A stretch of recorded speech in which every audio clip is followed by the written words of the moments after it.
warahmatullahi wabarakatuh. Perkenalkan, nama saya Febria Cayani dengan NIM 201420037. Saya akan menjelaskan mengenai sejarah berdirinya Bank Syariah Indonesia. Bank Syariah Indonesia pertama kali yaitu PT Bank Muamalat Indonesia yang sesuai akte pendiriannya berdiri pada tanggal 1 November 1991. Pada awal masa operasinya, keberadaan Bank Syariah belum mendapatkan perhatian yang optimal dan dalam tatanan sektor perbankan nasional.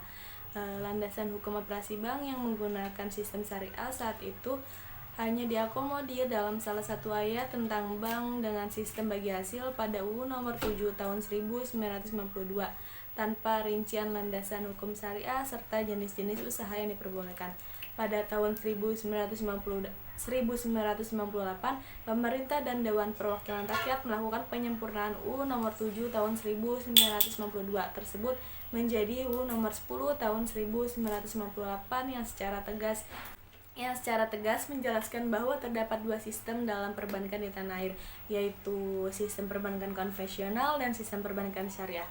Dengan telah diberlakukannya Undang-Undang Nomor 21 Tahun 2008 tentang Perbankan Syariah yang terbit tanggal 16 Juli 2008, maka pengembangan industri perbankan syariah nasional semakin memiliki landasan hukum yang memadai dan akan mendorong pertumbuhannya secara lebih cepat lagi. Sejak mulai dikembangkannya sistem perbankan syariah di Indonesia dalam 2 dekade pengembangan keuangan syariah nasional, sudah banyak pencapaian kemajuan baik dari aspek kelembagaan dan infrastruktur penunjang, perangkat regulasi dan sistem pengawasan, maupun literasi masyarakat terhadap layanan jasa keuangan syariah. Selanjutnya saya akan menjelaskan mengenai akad pembiayaan yang digunakan pada perbankan syariah.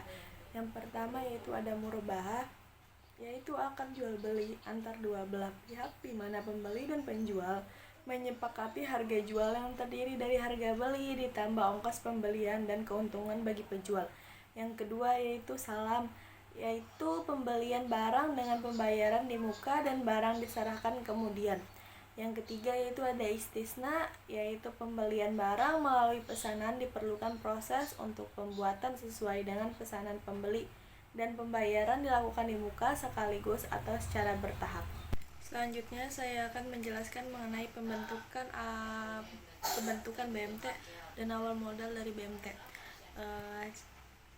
Yang pertama yaitu pemprakarsa dan pendamping menyiapkan diri untuk menjadi motivator pendirian BMT. Yang kedua, setelah ide ini berkembang dan direspon oleh 4-5 orang aktivis atau motivator, maka carilah dukungan tambahan yang lebih besar, misalnya dari tokoh masyarakat. Yang ketiga yaitu sasaran pertemuan ini adalah membentuk sebuah tim atau panitia penyiapan pendirian BMT yang ramping. Yang keempat, rapat pendiri untuk memilih pengurus BMT, ketua, wakil ketua, sekretaris, dan anggota. Bila perlu, upayakan pengurus dari orang yang berpengaruh. Yang kelima yaitu pengurus yang terpilih segera mencari calon pengelola BMT, yaitu lulusan S1 atau D3 yang berkemampuan intelektual memadai. Yang keenam, tenaga ini dilatih dan dimagangkan oleh Pinbuk setempat selama 2 minggu. Yang ketujuh, pengurus bersama pengelola melaksanakan persiapan sarana kantor dan ATK serta form atau berkas administrasi yang diperlukan. Yang ke-8 yaitu BMT siap beroperasi. Untuk modal awal pendirian BMT itu minimal sebesar 150 juta, lebih besar yaitu tentu lebih baik. Nilai ini berdasarkan perhitungan skala ekonomis agar BMT dapat beroperasi dengan baik. Selanjutnya saya akan menjelaskan mengenai perbedaan asuransi syariah dengan asuransi konvensional.